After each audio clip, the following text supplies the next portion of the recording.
Welcome to గరం గరం బెజవాడ రుచుల్లో. ఈరోజు మనము ఒక మంచి వీడియో చూస్తున్నామండి. ఇది ఫిష్ కర్రీ చూస్తున్నాము. ఇగో చూడండి ఫిష్. ఇవి చిన్నవి, అంటే మరీ చిన్నవి కాదు, మరీ పెద్దవి కాదు, మీడియం సైజువి. ఇవి చాలా టేస్ట్గా ఉంటాయండి. ఇవి మోసులు అంటారు వీటిని. ఇవి ముళ్ళు కొంచెం ఎక్కువగా ఉంటుంది కానీ చాలా టేస్టీగా ఉంటాయి. కాబట్టి తప్పకుండా మీరు కూడా ట్రై చేయండి. ఇవి ఎలా చేయాలో చూద్దామండి. ఇవ్వండి, ఇవి దగ్గర దగ్గర కేజీన్నర ఉంటాయి. సో కేజీన్నరకి ఎంత ఆయిల్ వేయాలో మనం చూద్దామండి. స్టవ్ వెలిగించి కళాయి పెట్టాను.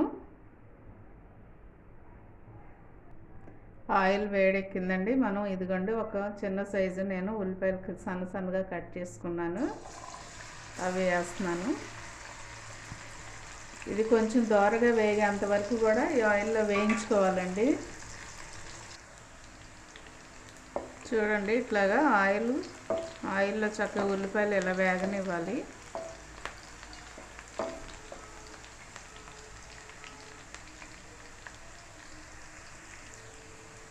ఉల్లిపాయలు వేగినాయి కదండి. ఇప్పుడు నేను అల్లం వెల్లుల్లి పేస్ట్ వేస్తున్నాను. నేను కేజీన్నర ఫిష్కి వేస్తున్నానండి. నేను 3 స్పూన్లు వేసాను ఫుల్గా.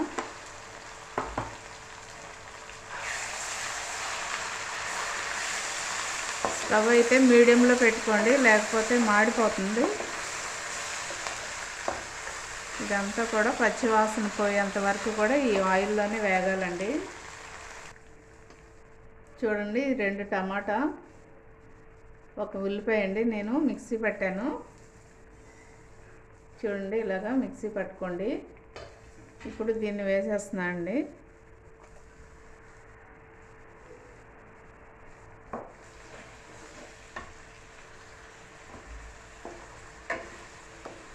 ఇది కూడా పచ్చి వాసన పోయేంతవరకు కూడా ఆయిల్లో వేయించండి. ఇది కూడా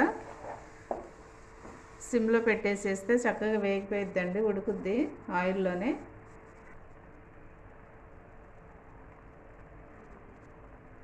ఇలా ఆయిల్ పైకి వచ్చేంత వరకు కూడా ఉడకనివ్వాలండి. ఇలాగే ఇంకా కొంచెం సేపు ఉడకనిద్దాము, 2 నిమిషాలు ఉడకనిద్దాము.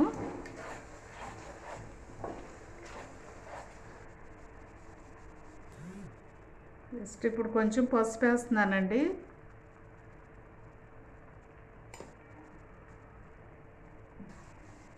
అలాగే కారం కూడా వేసేస్తున్నాను. కారం కూడా మీరు తగినంత వేసుకోండి.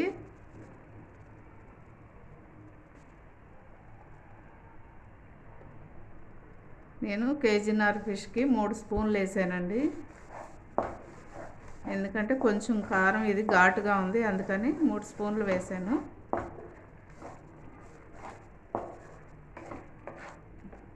మీరు చూసి వేసుకోండి. మీకు కారం ఎక్కువ తింటే కనుక కొంచెం ఎక్కువగా వేసుకోండి, లేదంటే కొంచెం సరిపడట్టుగా నేను వేసినట్టుగా వేసుకోండి.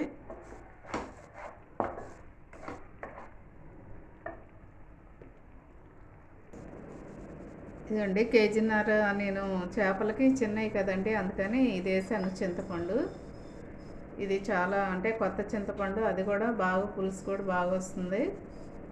చూసి వేసుకోండి. మీరు కూడా పులుపు చూడండి ఒకసారి వేసేటప్పుడు. ఇంకోండి, చింతపండు పులుసు వేసేస్తున్నాను నేను. ఇప్పుడు దాకా మనం మీడియంలో పెట్టుకున్నాం కదండి, ఇప్పుడు కొంచెం ఫుల్గా పెట్టుకుందాము. స్టవ్ ఫుల్లో పెట్టండి.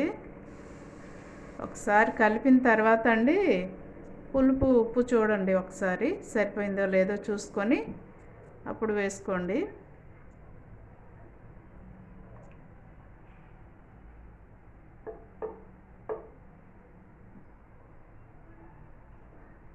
నా దగ్గర కొంచెం పులుసు కూడా వేసేస్తున్నానండి, చాలలేదు.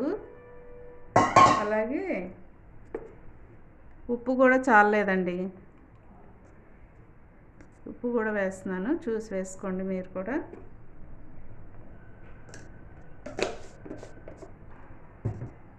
ఉప్పు వేసిన తర్వాత ఒకసారి ఇలా కలిపేసి ఒకసారి చూడండి, మళ్ళీ సాలిపోతే వేసుకోండి. ఎందుకంటే చిన్న చేపలు కదండి, ఎగిరిపోతే అది ఉప్పు వేయడానికి కుదరదు. ఎందుకంటే నలిగిపోతాయి కదా, అందుకని మనం ఇప్పుడే అన్నీ కరెక్ట్గా వేసుకొని మనం ఫిష్ వేసుకుంటే అప్పుడు చాలా బాగుంటుందండి. ముక్క కూడా నలగకుండా ఉంటుంది.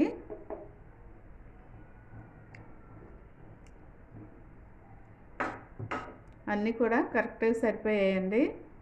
ఇది కొంచెం మరిగిన తర్వాత మనం అప్పుడు ఫిష్ వేసుకుందాము. ఇవ్వండి, నేను పచ్చిమిర్చి వేస్తున్నాను.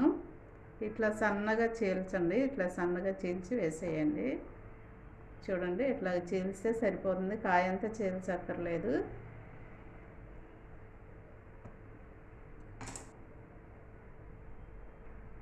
ఇప్పుడు నేను ఫిష్ వేసేస్తున్నానండి. చూడండి, ఇవి చాలా టేస్ట్గా ఉంటాయండి. కాకపోతే కొంచెం ముళ్ళు ఉంటాయి, కానీ చాలా బాగుంటాయి.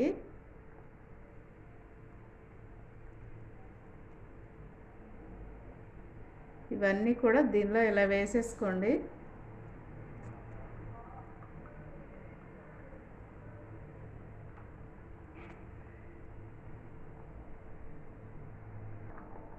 చూడండి, ఫిష్ వేసేసాం కదండి. ప్రస్తుతానికి ఇప్పుడు మనము ఫుల్లులో పెట్టేసి జస్ట్ ఒక 5 నిమిషాల తర్వాత మనం మీడియంలో పెట్టేద్దామండి.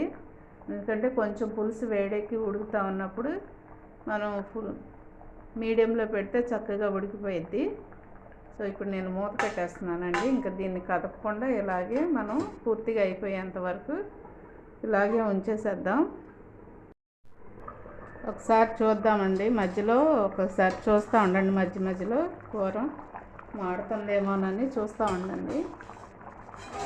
చూడండి, చాలా చక్కగా ఉడుకుతుంది కదండి. ఒకసారి ఇట్లా గరిటె పెట్టి మధ్యలో ఏమన్నా మాడుతుందేమో చూడండి. ఎందుకంటే ఈ కర్రీ మాడితే బాగుండదండి. చాలా ఇది టేస్టీగా ఉంటుంది కాబట్టి నీట్గా వండుకుంటే బాగుంటుంది.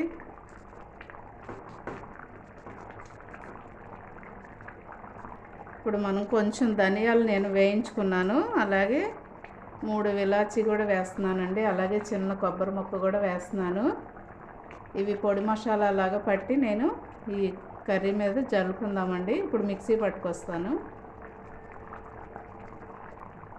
ఇది ఉడికేటప్పుడు కొంచెం కొత్తిమీర కూడా వేసుకోండి. ఎందుకంటే కొత్తిమీరతో ఉడికితే చాలా టేస్ట్గా ఉంటుందండి.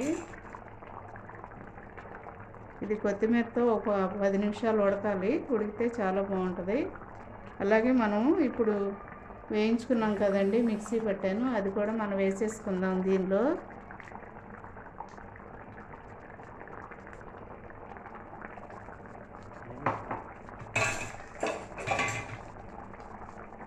వేసుకొని ఇట్లాగా కొంచెం ఎలా అంటే చాలండి, ఉడికిపోతుంది. లేకపోతే కళాయి కనుక ఇలా పట్టుకొని తిప్పేస్తే దీనిలో చక్కగా కలిసిపోయిద్దండి. ఇప్పుడు మనం కొంచెం సిమ్లో పెట్టేసుకొని మూత పెట్టేద్దామండి. కొంచెం సాల్ట్ కూడా ఇప్పుడే చూసుకోండి మీరు. నాకైతే సరిపోయింది, మీరు సాల్ట్ చూసి వేసుకోండి. ఎందుకంటే ఇట్లా కొంచెం పులుసుగా ఉన్నప్పుడే కలిసిపోతుంది కాబట్టి. మనం సాల్ట్ వేసిన తర్వాత గరిటతో కలపొద్దండి. ఇట్లాగా ఇలా అనండి, కలిసిపోతుంది.